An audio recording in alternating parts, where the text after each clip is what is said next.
everyone, it's Chris from My Girlfriend's Quill Shop, and today I'm talking to you a little bit more about the Babylock Sashiko machine. And in today's video, we're going to discuss a little bit more about the bobbin, how do you wind it, and how do you insert it into the machine. Now you may remember in a previous video that I said there was no thread on top, and that is the case. However, we do need to thread the bobbin. So the first thing we're going to do is place my spool of thread, and then you can use a 40 weight serger thread or an embroidery thread, works out really well. And I'm going to take this thread and bring it right over here and insert it into this little thread guide. Once that is done, I will bring this up over here and insert it into this little thread guide. Now I want you to listen closely because there's going to be a little snap. There we go. That helps me to know that it's nice and tight in there. And then we're just going to rest the thread through that little groove right here at the top and then bring it over. Now this is just a regular class 15 bobbin, and I'm going to insert my thread from the inside to the outside and actually hold on to that little thread tail while I put it right here onto my bobbin pin. At this point, I will push my lever over to the right, and while holding this still in one hand, I'm going to go ahead and put my foot pedal down and it will begin to wind. Okay, after it's wound a few times, I could then take my scissors and just trim this up at the top, and now I can go ahead and finish winding. Also, just as a little side note, I know you can't see this, but I'm actually not even pressing my pedal anymore, because after about 4 to 5 seconds of having my foot down on the pedal, it will actually go finish winding the bobbin automatically without me having to do anything else. Now I certainly could stop winding it at any point and I would just tap on my pedal again, or I can go ahead and let this bobbin wind as far as I'd like it to go. Alright, so I'm going to go ahead and stop it by tapping on the foot pedal. There we go. And move this over to the left and bring it up, and with my scissors just trim that off. And that's how easy it was to wind the bobbin. Now in order to get my bobbin down into the side of this machine, I actually have to open this door. And in order to do that, I'm going to press down on this button just a few seconds, and now it's in the right position in order for me to take care of the bobbin. So it's on green, so I'll open up the machine and I can pull out the bobbin, which is right here. It has a little latch here. I'm just going to pull that out. You're going to see that there's a little fur side at the top, and then we have little legs on the bottom. Alright, so with my legs on the bottom, the fur on the top, I'm going to insert my bobbin with the thread coming off to the right. So it's coming off clockwise, which is something that we don't usually do in our bobbins. So oftentimes it's off to the left, but this one we're going to go clockwise.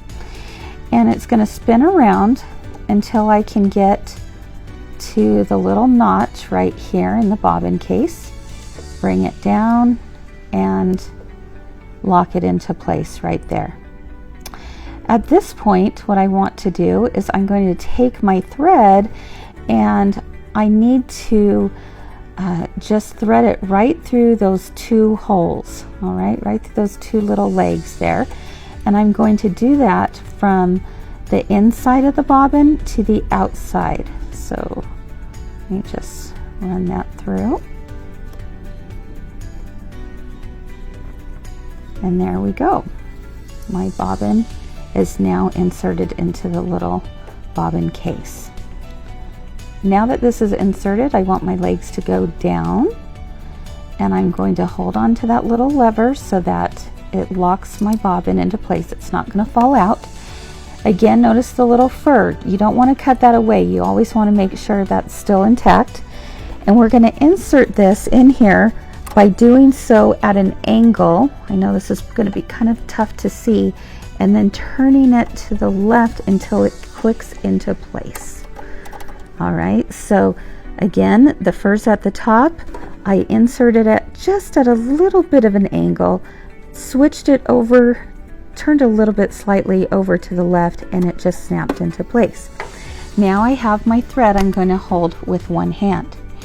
All right, so the next thing I have to do, and I promise you this may seem a little tedious, but this is the hardest part of the whole machine, and I promise it's not even that difficult. You will get used to it the more you do this. But you're going to hold on to this thread, and with my right hand I'm going to actually turn the hand wheel towards me. So I'm bringing my right hand over to the side of the machine, and I'm going to turn it towards me a couple of rotations until I see the thread come up to the top. All right, it's not there yet. I'm going to do it one more time. Oh, I can feel it grabbing on, and it's grabbed onto it. Now at this point, I can take a little pair of scissors. I'll let go, and I'm just going to bring that thread up from the bobbin area. Now there's one more thing we have to do. Before I close this little door here, I'm going to hold on to this thread with my left hand again, and I'm going to turn the wheel towards me again until I see a little latch come out here on the side. So let me go ahead and do that. Just know that I'm turning, and I want you to be paying close attention right down here.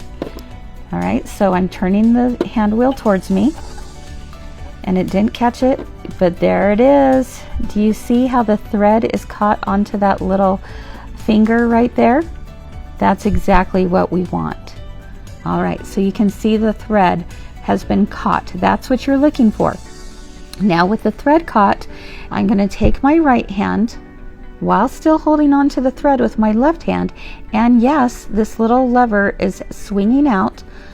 I'm going to now close my machine, and then there's this little thread guide right here. I'm going to bring my thread down and cut.